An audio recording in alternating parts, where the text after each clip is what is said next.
Hello, this is Hollisa. Welcome back to the Creation Gospel series, the Scarlet, Harlot, and the Crimson Thread. We are continuing our study in Workbook 4, which is the Scarlet, Harlot, and the Crimson Thread. And if you're following along in your workbook, you know that in the last program, we were almost finished with a section entitled, Someone's in the Kitchen with Dinah. And what we have been doing in the past couple of programs is breaking down the dynamics of the complexities surrounding Dinah's case when Dinah is raped by Shechem as Jacob returns to the land. And we've been comparing it to Acts 15 and the Jerusalem Council's decision concerning whether the Gentiles turning to, it says turning to God, but turning back to the covenant, the promise, and so forth, how that particular dynamic resembled the rape of Dinah and the troubles, at least for Jacob, that followed, Jacob's trouble, and seeing how being able to understand some of the complexities of Dinah's case could have guided Yaakov, James, the elder, as he guided the Jerusalem Council, the Beit Din, to render a decision that would be a decision coming from a mercy seat as opposed a judgment seat, which is what Shimon and Levi handed down. Obviously, Shimon and Levi believed in a judgment seat, and not only did they take advantage of the circumcision to slaughter the Shechemites, they also took all their goods.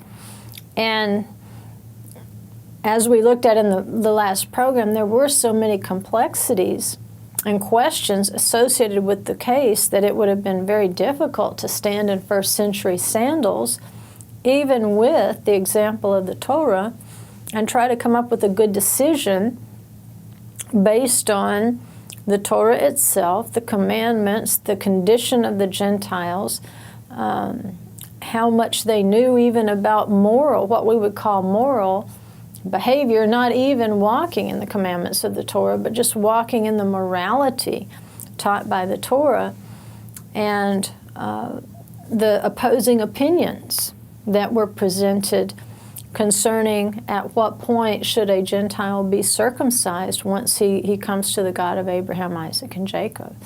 So as the leader of the family, the second Yaakov tries not to repeat the mistake of the first Yaakov, who simply sat apathetically, or perhaps he was considering, maybe he was saying, this is a pretty complex case. This kid has raped my daughter, but now he wants to become part of my family. He says he loves her. He'll pay any bride price, whatever he has to do to be part of the family. So maybe his procrastination is simply a further evaluation of subduing the nefesh, the beast that says we have to act right now and take vengeance. Perhaps he's giving the ruach a little longer to speak through the situation. James, or Yaakov, in the Jerusalem Council, kind of goes through the same process. As even though Jacob takes counsel with his sons, Yaakov in Acts chapter 15, he takes counsel with the elders. They're of the believing Jews in Jerusalem. And the conclusion, after they looked at some of the rabbinic arguments probably that we looked at in the last program, they render this decision. What they say is, we should not make it difficult for the Gentiles who are turning to God. So in that particular case, the Simeons and the Levites of the family of Messiah are pretty well told to submit this time to the righteous judgment of the Torah, to be patient.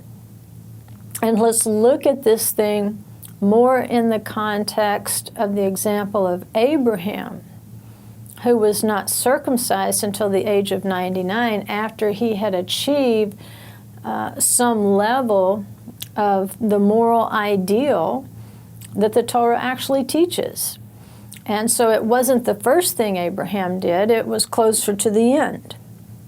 after having apprehended and learned the commandments of God and learned how to walk in His ways. So he learned from his tests. And the Jerusalem Council, I believe, also learned from Abraham's tests.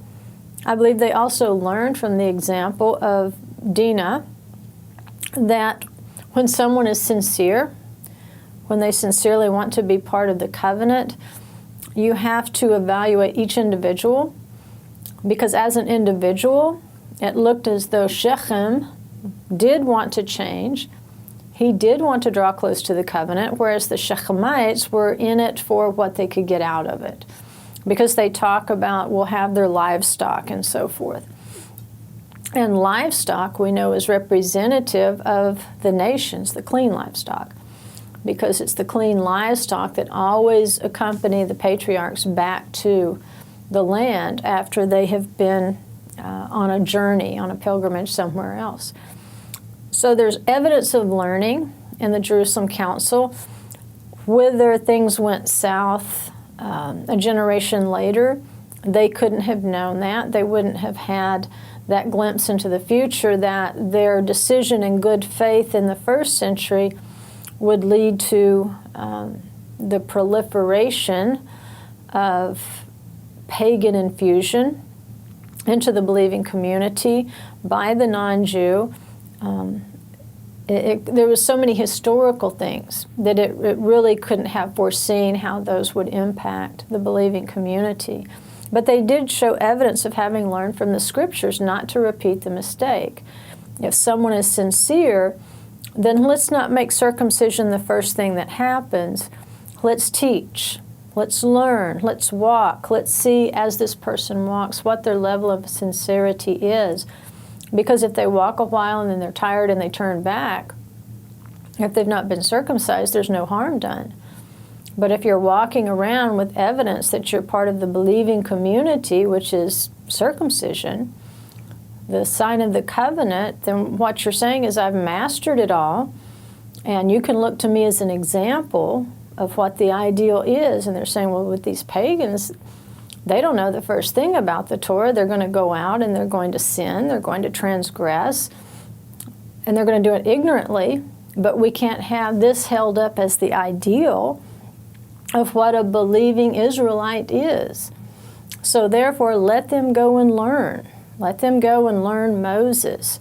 Submission to spiritual authority is crucial. And so this faction of believing Jews that wanted to impose the circumcision first, they had to submit to that, even though, they might have had an inkling as to what would happen in the next generation. They could not follow in the footsteps of Shimon and Levi and say, hey, the Gentiles have been abusing our sister all these years. We've always been subjected to the abuse for keeping the Shabbat, for keeping the Moedim, for keeping kosher, for keeping all these commandments. We'll get them back.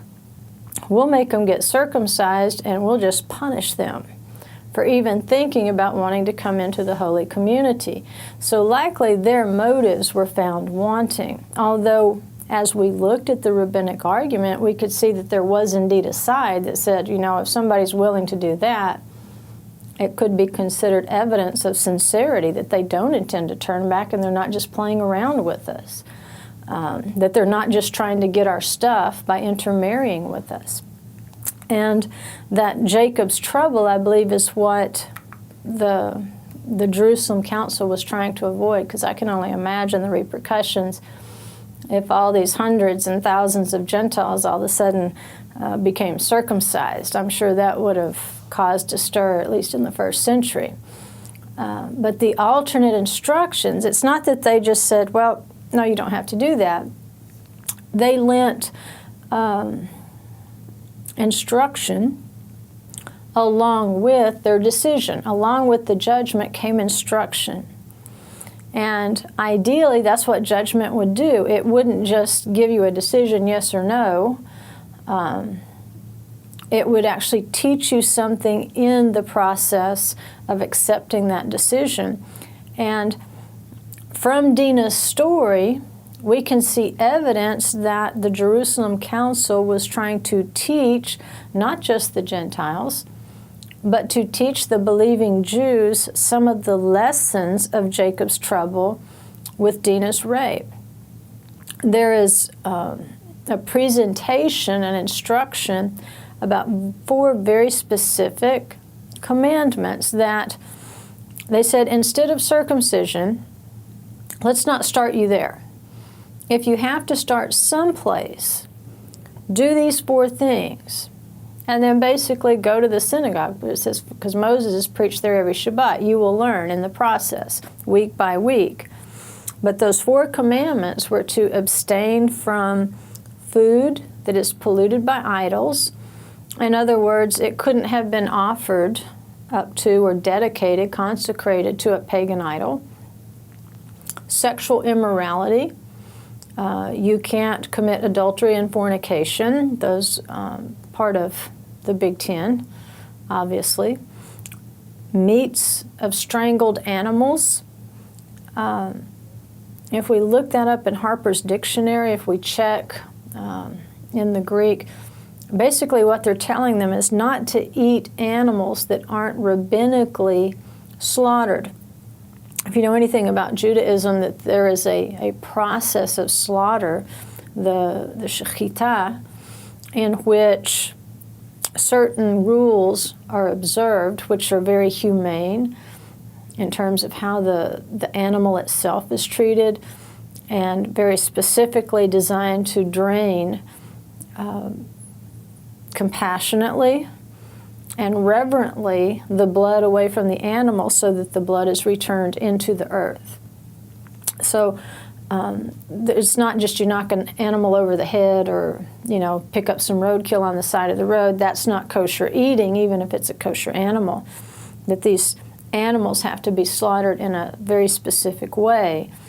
And in Harper's Dictionary, animals that are strangled are not rabbinically slaughtered.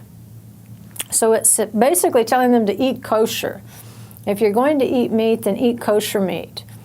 And kosher meaning from this specific class of animals, and that it hasn't been offered to an idol. So meat is a big concern with the Jerusalem Council, with the Beit Din. What you put it in your mouth, that is important. And the 4th thing was blood. And blood, if we say blood, we say, well, just abstain from blood, don't drink blood.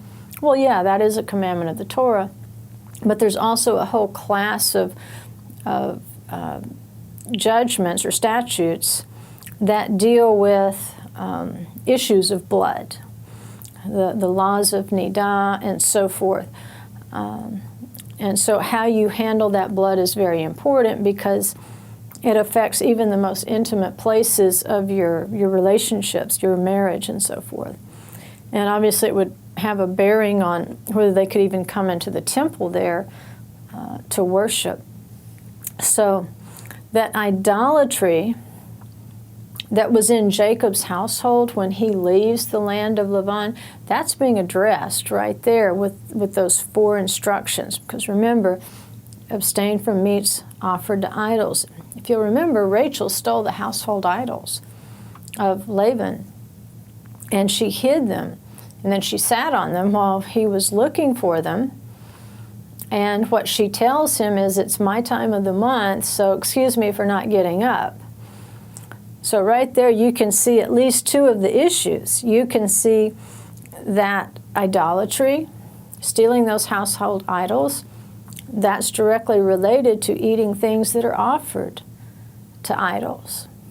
And then her sitting on the saddle saying, excuse me if I don't get up, that refers very specifically to the laws of Nidah, which evidently people understood even before the Torah was given at Sinai, because this precedes the giving of the Torah. And Laban seems to accept this explanation. So the blood law and then the idolatry law, as Jacob comes out of the land of Laban, you have 2 things right there. That she's hiding the idolatry. Whether she's actively worshiping the idols or not, we don't know. We just know that she had them, but then using the blood laws as an excuse not to get up so that he can retrieve them. That's 2 points right there. And the Jerusalem Council kind of hinting at that with these 4 laws. Now, if you'll remember, as Jacob comes back into the land, from the land of Laban, he's coming back into the promised land. One thing he does is he had made a vow when he left that if you will do this, this, this, and this, then when I come back, I will build an altar and I'll worship you here. And it's not that he never did it, it's just that he delayed to do it. He delayed to fulfill that vow. You know, it says in Scripture, don't delay to fulfill your vow. He said, if you'll bring me back safely and keep me warm and feed me and all this stuff and get me back here, then I will build an altar for you. Well, what he does is he kind of bypasses that original vow to build an altar to Elohim if he were allowed to return to his father's land in peace. And so upon his arrival and that confrontation with Esau, Jacob probably should have returned to Beit El in order to fulfill that vow to build an altar. Instead, what he does is he camps at Sukkot. Sukkot is, which there's obviously more than one location of Sukkot, but each location is prophetic in its mention, in its context. And so as Jacob comes back from the land of Haran, he camps, instead of continuing on to Beit El to build the altar, he camps at Sukkot. And he found trouble there. He found trouble in Shechem. He suffered his daughter being raped by a heathen, basically. Shechem was the son of Hamor, which means a jackass. So if that's not, a shame and a reproach, what is? And under that terebinth tree, what we know is that Jacob orders his family to put away those idols, and they have to bury those idols under the terebinth in Shechem. So again, what are the hints? Well, the blood hint when Shechem forces Dinah, she's a virgin, and therefore there will be blood. There will be bloodshed. And there again, there's that little allusion by the Jerusalem Council to the blood. It's not as though they've forgotten what the Shechemites did, but they're saying, here are the guidelines. We're going to assume the best. We're going to try not to make it difficult for you to turn to God. But remember the blood of Dinah. All right? Remember the blood of the idols. So Jacob has to bury those idols there at Sukkot. And the Jerusalem Council wants the Gentiles to do the exact same thing. He wants them to give up their household idols at Sukkot. We also know that Scripture addresses covetousness as idolatry. And we know that there was some covetousness, for Rachel to steal the idols, that was a problem. Well, we know that's what the Shechemites wanted. They wanted the wealth. They wanted Jacob's livestock. So he's saying, you're going to have to give up this covetousness. That's one thing we're going to have to get rid of because it is idolatry, and it's associated with idolatry. And so clearly this is going to be a sin of the Hivites, is covetousness. He wants to remove that idolatry as one of the first things that happens. And so covetousness, i.e. idolatry, it becomes a priority matter for the Gentiles turning to the Torah. And because we know that Dinah was raped by Shechem, then the sexual sins are mentioned as well. He says you can't rape, you can't fornicate, you can't commit adultery, you can't do these things. Just starting out, if you commit any of these are a problem. So this Torah of blood, this instruction of blood, that's made binding upon the new Gentile converts. We might want to call them the new in-laws. And this has as much to do with the blood that's left in a non-kosher meat as it is with the blood of separation between a husband and wife, that period of nidah. And so embedded within these four instructions, you see little hints that are to remind you that we're basing this decision on the rape of Dinah and Jacob's trouble. So, requiring of the Gentiles these minimum 4, well, that doesn't even comprise the Big Ten. Does that mean they weren't supposed to observe the Big Ten? No, they were. Where were they going to learn the Big Ten? In the synagogue. We want to make sure that we don't make a mistake out of time. That's what the council is saying.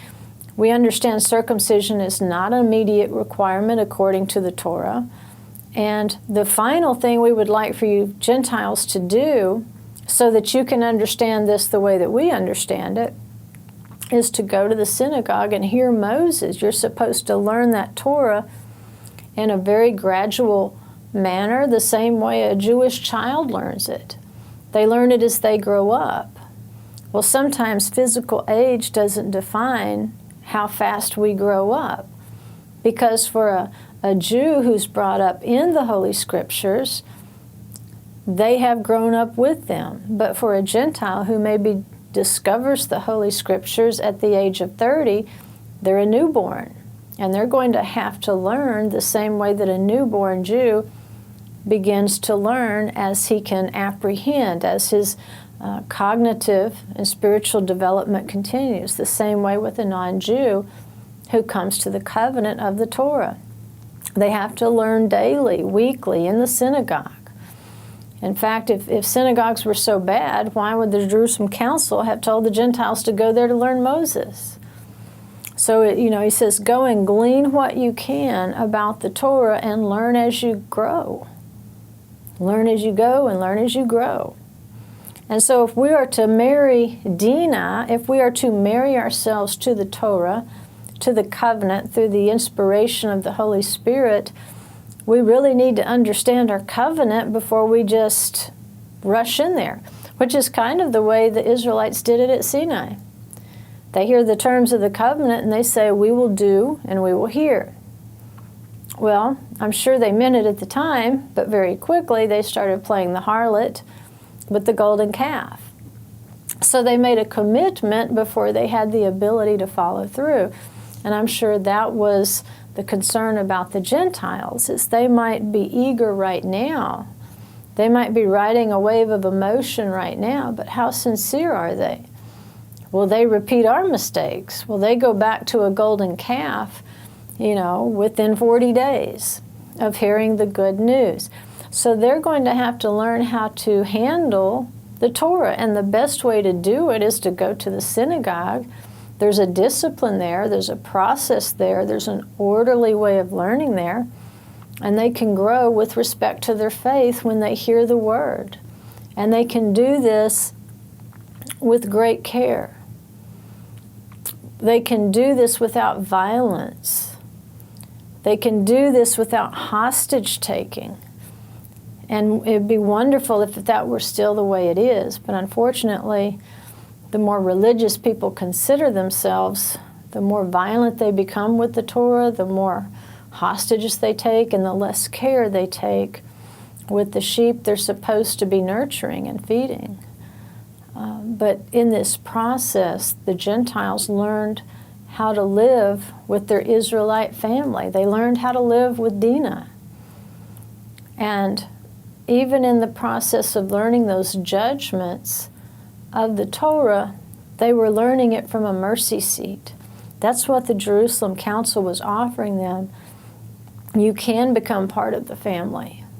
No, you cannot assimilate your pagan ways into it. We won't accept that. Yes, you must eat the way that we eat. If you want to sit at the table, that's where we learn. That's where we sit and discuss the Torah of Moses that we've heard in the synagogue. That's where we have midrash. That's where we talk through these things. That's where you'll learn halakha and customs and things that will help you and lead you into greater obedience. But you're going to have to leave the covetousness, the deception behind, just like the Hivites needed to do that. Unfortunately, they never had a chance. So James, Yaakov, the elder selects apostles and other elders to carry this verdict to the Gentiles, that it's the Abrahamic covenant of faith that's going to be upheld. Now, it's upholding the Mosaic covenant as well, but it's saying those covenants are in place to teach us, so we're going to walk by them. Walk like Abraham first, and then you will learn how to walk in the Mosaic covenant in a compassionate way, perfectly consistent with the New Covenant scriptures of Jeremiah 31, that this is going to be a process whereby you can hear the Torah. It can be written on a tender heart. It can be done as an act of love, an act of submission to authority, an act of obedience. But it can also be considered a message of very good news from the Jerusalem Council. So the Gentile believers, they were welcomed. They were welcomed. And as long as they learned progressively and without abusing Dinah, things would have gone well. Unfortunately, historically, they didn't go well. They once again turned on Dinah, and they trampled her, they abused her, they violated her in a number of ways, but all under the banner of religion. So that's the caution there, that just because someone is religious, it doesn't mean that they're not in active transgression of God's will and His Word. But when new people come into the Torah, we have to learn that same lesson. We have to be compassionate with them. They may not know all of the Word that we know. They may know not how to do what we know how to do. They may not apprehend customs and traditions that maybe we've developed as methods of obedience to the Word. But it's not a time to be so harsh with them that we make it difficult for them to walk in the Torah. Neither do we have to accept their infusions of idolatry. Neither can we yield this faith to covetousness and make it a place where people use the Ruach to make money, or they use Dinah to make money. We can't allow them to introduce unkosher foods into the believing community. We have to guard that and correct that when we see it. We have to teach the difference between clean and unclean when it comes to handling blood. And that's where we start with these folks. We don't start with the most complex of commandments. We start with these 4 things, and then just let them learn Moses in the Torah cycle. Each week we're going to read Moses, and each week they'll grow a little bit in their faith. And that way, when they see the judgments of the Torah, it'll be with a certain affection and almost a smile, as like, oh man, I've been messing up on that my whole life. I have never understood that before. But I see it now, and now I have an opportunity to correct it. And they can correct that with a smile on their faces. And we can be part of delivering that message, just like the Jerusalem Council. Shalom, guys. This is Matthew Vanderels over at Hebraic Roots Network. Guys, we continue broadcasting these teachings of Yeshua, of Torah, to all nations by support by viewers like you. We'd ask you, if you currently do not support HRN, prayerfully consider sending us a one-time donation or maybe even a monthly donation to HRN so we can continue supporting the nations with the gospel of Yeshua. It's up to you, guys. It's up to you to keep this message going, and we thank you for that. Shalom. Welcome back. We're going to continue our study now. We're going to move on from Who's in the Kitchen with Dinah, and now we're going to move on to Tamar, Ruth, and the Widowmaker. And depending on the version of your workbook, you're probably around page 161. The oldest version, I believe, is page 161. And here is one of those places where you might want to pause. If you have the ability to pause the program or stop and do some scripture reading before you come back and you go through the lesson. The 3 texts that are foundational to this particular section are Genesis 34, 31, and 38. And that's going to be Genesis chapter 34, verses 31 and 38. Also, 1 Kings 17, 1 Kings 17, 2 Kings 4, 1 through 7. And if you were scrambling around for a pen, I'll say them again. Genesis 34, verses 31 through 38, 1 Kings 17, and 2 Kings 4, 1 through 7.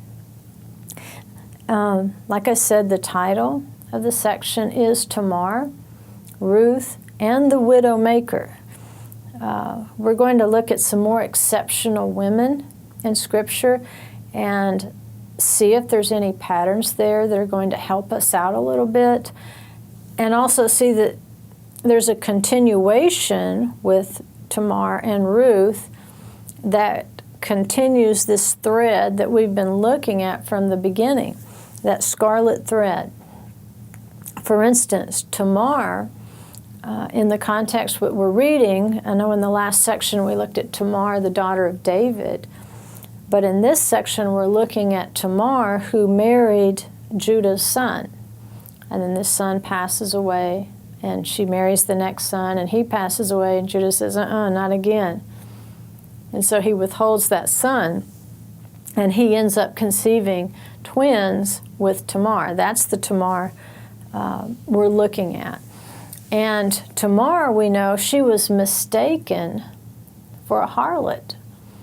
And that seems to be the question mark that's come through the thread that we're pulling through all this. You can see that the question was asked concerning Sarah. When she was taken into Pharaoh's household, was she an adulteress? Well, no, she's vindicated. Rebecca, she's taken into the household of Avimelech. Was she a harlot? No, she's vindicated. So looking at these women like Rahab later on, she's described as a harlot, but later on we find out that she marries into Israel. It says her descendants are there until this day. She has learned how to approach the land, the covenant, and the people, and to become one with them instead of infusing pagan practices into the holy community. Tamar likely was a Canaanite. We're not sure where Judah found her, but the text would seem to indicate that she was a Canaanite and therefore from a pagan religion. And so it's possible that some of her own culture could have influenced the way that she looked at the situation.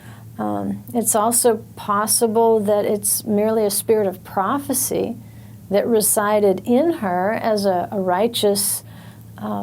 At this point, maybe she could have been considered the first non-Jew, because now we have a Judah. We have had an Israel. We have had a Hebrew.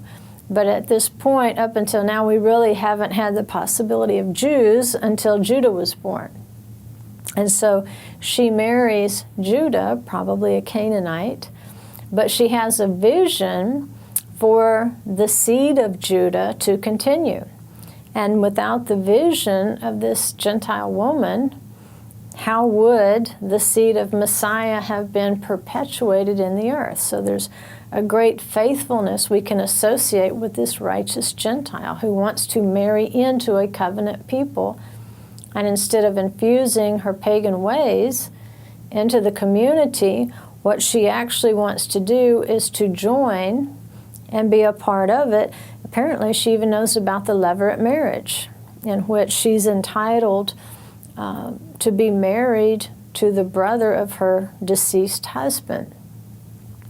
Now, Tamar's name means a palm tree, and that is a tree that can represent righteousness, perhaps a tree of life. It can also represent that Torah spirit of wisdom, that tree of life. The spirit of wisdom cries out to that foolish and naive young man to turn into her, not to the adulteress. And so with Tamar, you can sense the righteousness in this woman. Even though you have very little information about her, she's pretty definite on what her goals are. And she's pretty definite when she makes her plans, just like Queen Esther. Her plans were pretty good. Not a bad plan, pretty smart.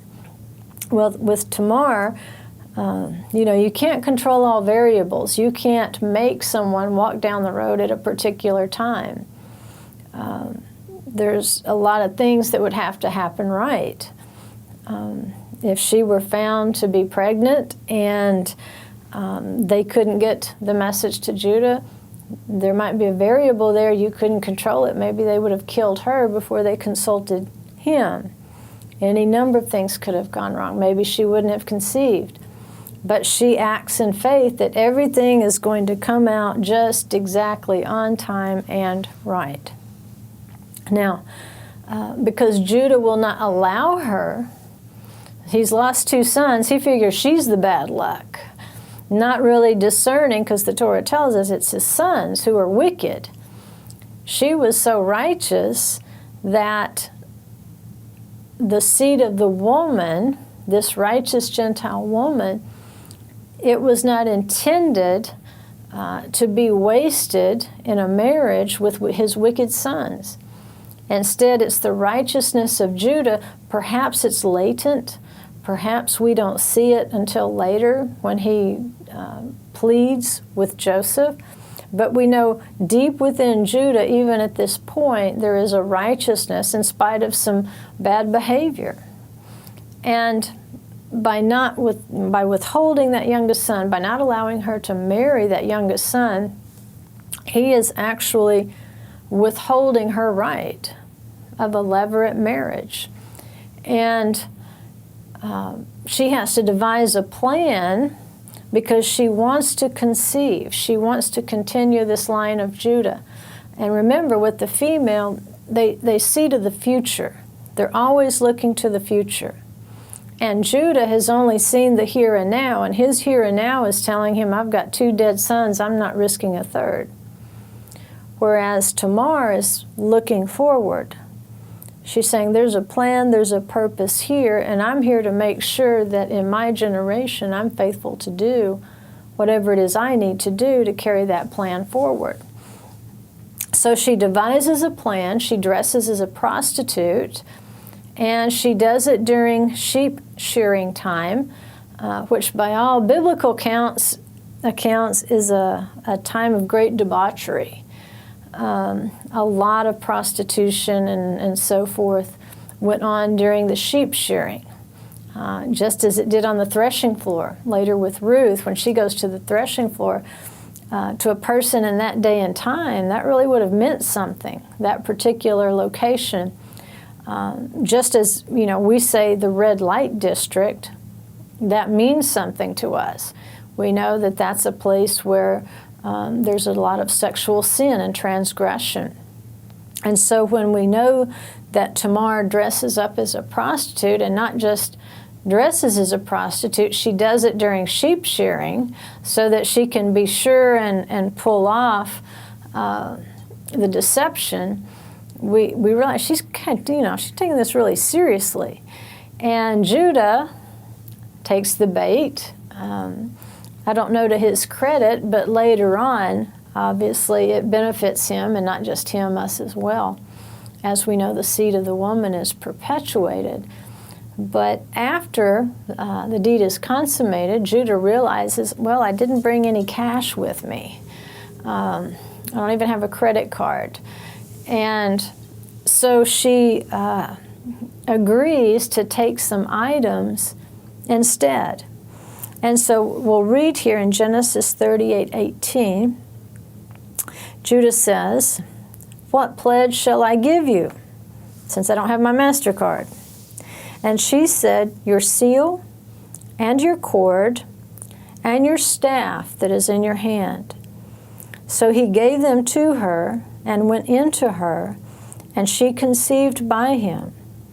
Then she arose and departed and removed her veil and put on her widow's garments. So when they strike the deal, it's the seal, the cord, and the staff that is in your hand. Now each of these separate symbols in and of itself represent something. The overarching theme here is going to be authority, symbols of authority. And that's what he exchanges as a pledge. He says, okay, here, you hold these symbols of my authority, and then I will send you payment later, and then I can get my stuff back. But unfortunately, when they go back, they don't even know, like, who are you talking about? There's no prostitute here. But afterward, it says that she puts on her widow's garments. That's significant because in terms of the widow, in a previous program, we talked about what it means to sit a widow and the fact that the harlot in Revelation says, I will not sit a widow. I won't do it. But Tamar here is willing to put on her widow's garments, and she resumes this status of widow. Now remember, a widow is one of those protected classes of the Torah, especially at the times of the Moedim, where it says, you know, you shall invite the stranger, the alien, the orphan, and the widow, especially at Sukkot. At that time when divers kinds of produce, tens of thousands of the flocks and herds come in, at that particular moed, a widow has a very special status, and she is to be included and elevated along with everyone else at Sukkot. And it's interesting, too, the wording. If you read Genesis 38 a little more carefully than we did just then, that Judah thinks she's not just a prostitute, he actually thinks she's a cult prostitute, that she's associated with a pagan god. Remember, that was part of pagan worship, included prostitution. And the text calls her a temple prostitute. Well, if you think about that for just half a second, it dawns on you there is no temple. What temple? Well, in one sense, we say, well, maybe a pagan temple. But if he's talking about the temple, putting something in there that is out of time, that is anachronistic, could be telling you it's a prophecy, that it's going to have something to do with the temple when it is built, or who comprises the temple. But that is the mistake that he makes. Now, he's given up his seal, his cord, and his staff that is in his hand as a pledge, and he wants to send the payment back in order to get those symbols of his authority returned to him. Now, you've got to understand, at least with the staff of Judah and his seal, what they represent, it's almost like his signature. It's like a blank check almost that he has left with her. And remember, with a king, when he would hold out his scepter, that meant that the person that he touched was under his protection. He was under his authority. That scepter was a symbol of authority, and therefore the person was under his protection. Nobody could harm that person at risk of infuriating the king and vengeance being taken by the king. Now, in the terms of the staff, by giving her the staff, Judah, on a lay person's level, has done that equivalent to her. He has basically said, you're under my protection. This is my staff. This is my seal. See, if I seal something, the words underneath it are true. I'm validating. I'm being a witness that these words were intended and they were true. And so whatever she would say, she can set Judah's seal to it. The same way, whatever Esther's husband thought about what she and Mordecai would write, by giving them his seal, whatever Esther and Mordecai would write, the king was authenticating it, and it is as if the king himself had written those words. You get these same two symbols here, the seal and the staff. Whatever you do, basically, And whatever you say, I am setting my seal to it. It's just as if it's my own words, or it's just as if it's my own deeds. And there again, the cord, it doesn't say it's scarlet, but there's an implication there, as we'll read later. We're going to read now Genesis 38:20. It's a little bit longer passage, so if you're following along, we're on page 161. It says, when Judah sent the young goat by his friend the Adullamite to receive the pledge from the woman's hand, he did not find her. He asked the men of her place, saying, where is the temple? See that? Where is the temple prostitute who was by the road at Enaim? But they said, there's been no temple prostitute here. So he returned to Judah and said, I did not find her. And furthermore, the men of the place said, there has been no temple prostitute here. Then Judah said, let her keep them, otherwise we would become a laughingstock. So basically, he's left her a blank check. After all, I sent this young goat, but you did not find her. Now it was about 3 months later that Judah was informed, your daughter-in-law Tamar has played the harlot, and behold, she is also with child by harlotry. Judah said, bring her out and let her be burned. You understand, this is the punishment of a priest's daughter who's caught in harlotry. So their assumption there is, number one, that she was a temple prostitute to begin with, not knowing it's Tamar. But even when he finds out that, according to all he knows, she has been adulterous and conceived a child with someone, he wants her to be burned the same way you would burn a priest's daughter for a transgression. And it says, it was while she was being brought out that she sent to her father-in-law, saying, I am with child by the man to whom these things belong. And she said, please examine and see whose signet ring and cords and staff are these.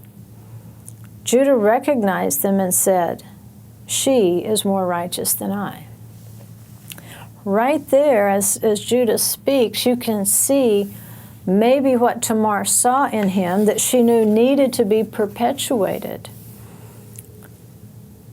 Even though he's indignant at her, not really discerning, that he's failed to meet his obligations, the second she transgresses, he's ready to burn her. But then when she shows him the blank check, he says, you know what, you're right, I'm wrong. She's more righteous than I am. I understand now. So what he realizes, she's got that staff. The moment he handed her that staff, she came under his protection. There's no way that Judah could come along later and say, burn her. Because it's like proclaiming a vow. You can't bring a vow back. There's no way. All you can do is send something out after it that will annul its effect. That's why you have to be so careful with the power of your words. When the words go out, they're powerful. They have effect. Well, you might say a word and say, that's not the effect I wanted. Let me take that back. I'm sorry I said that, but you can't take it back. There's no way you can stuff the words back in. All you can do is send out more words to try to nullify the effects of the previous word. And in that way, you kind of negate its power. So even if you wanted to take it back, you couldn't. All you can do is hope that these words I send out after it are powerful enough to nullify the ill effect that I perceive from it. So Judah sees the staff. He's already put her under his protection, just like a king would touch his scepter, just like the king touched Esther. No matter what happened after that, she was protected. See, she was home free. Once that scepter was extended, there was no way Haman could touch her.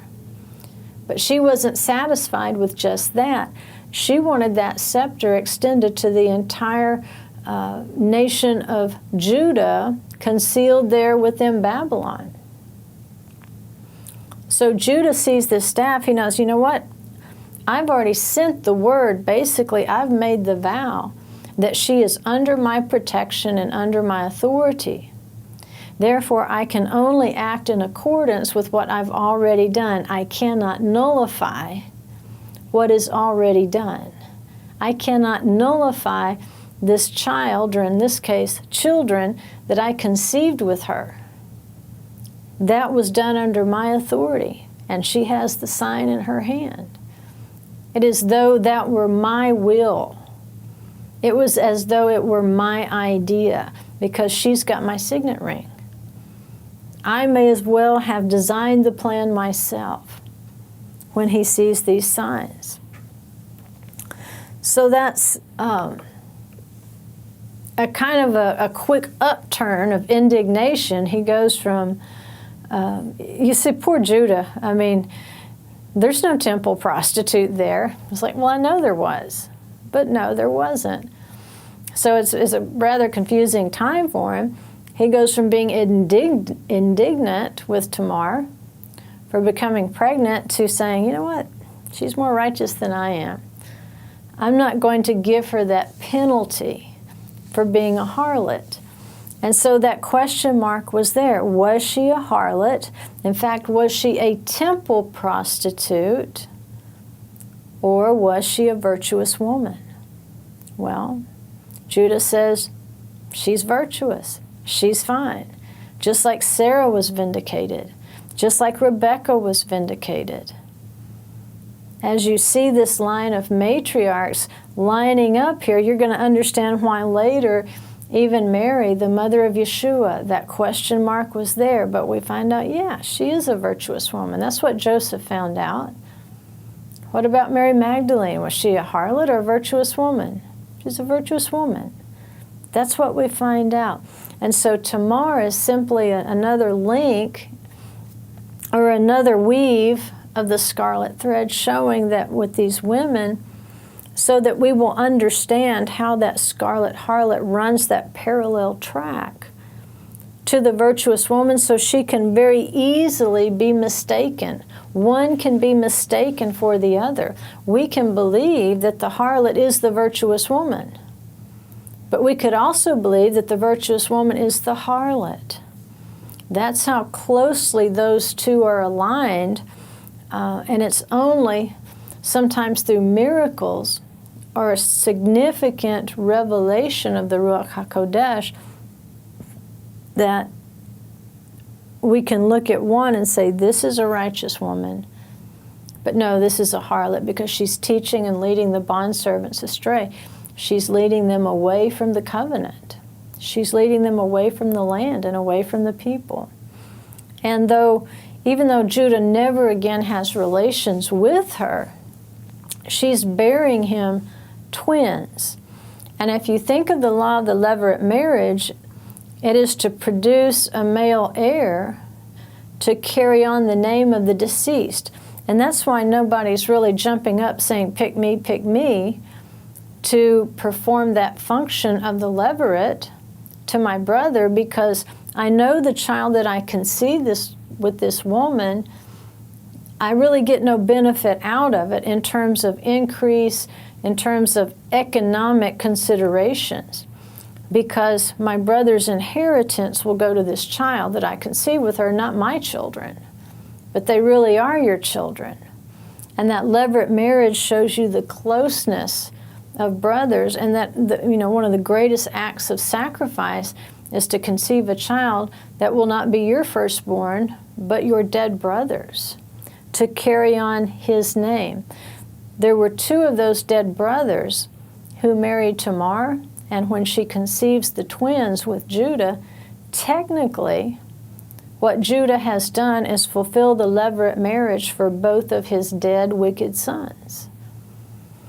So sometimes we just have no idea what the Ruach is doing with us. But In hindsight, we can see that Adonai makes every attempt to fulfill his word, sometimes even down to details that we never anticipated. That cord that Tamar is holding ensures that Judah has offspring, that they continue to keep the feasts, publishing the gospel of peace that's urged by the prophet Nahum. And that's what he says, keep your feasts, O Judah. That's that part of the gospel that you hardly ever hear taught or preached. And it says, how lovely on the mountains are the feet of him who brings good news, announcing peace. Keep your feasts, O Judah. What was the good news? The feasts. How is Judah going to continue keeping the feast and proclaiming the good news through the Moedim if Tamar had not acted as she acted? She establishes offspring in a covenant land with a covenant people, and she's not trying to infuse the pagan idolatry, the strangled animals, the blood, the sexual sin. This is not what she's infusing into the covenant family. Instead, she's ensuring that even the covenant family sees farther than they're willing to see at that moment. And that's true. Sometimes we want more for people than they want for themselves. And often that's the spirit of the woman. If we look at the feminine, if the future-looking aspect of the female in Scripture, the idea of the female being the prophetess, often she wants more for Israel than Israel wants for itself. And that's why it's so detrimental for the women of Israel to lose their vision or to allow themselves to become that harlot, because they are so critical to keeping the focus to the future. That's part of her role as the feminine. And Tamar is prophesying the inclusion of the Gentiles into the believing community. She's the Canaanite, but she's the righteous one. And so she's fulfilling that prophecy that talks about how there will be those from the nations who take hold of the garment of him who is a Jew, saying, let us go with you. We've heard that God is with you, and we're going to do whatever it takes. Like young Shechem, whatever it takes. I'm going with you. I'm going to get a hold of your tzitzit, and I'm going with you. You know where the destination is. You lead the way, and I will go with you.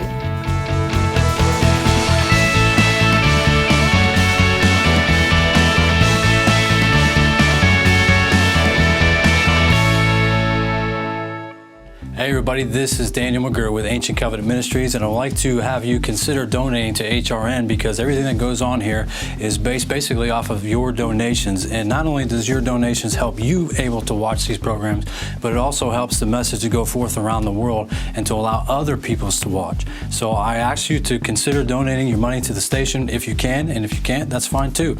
But please consider donating to HRN. Thank you.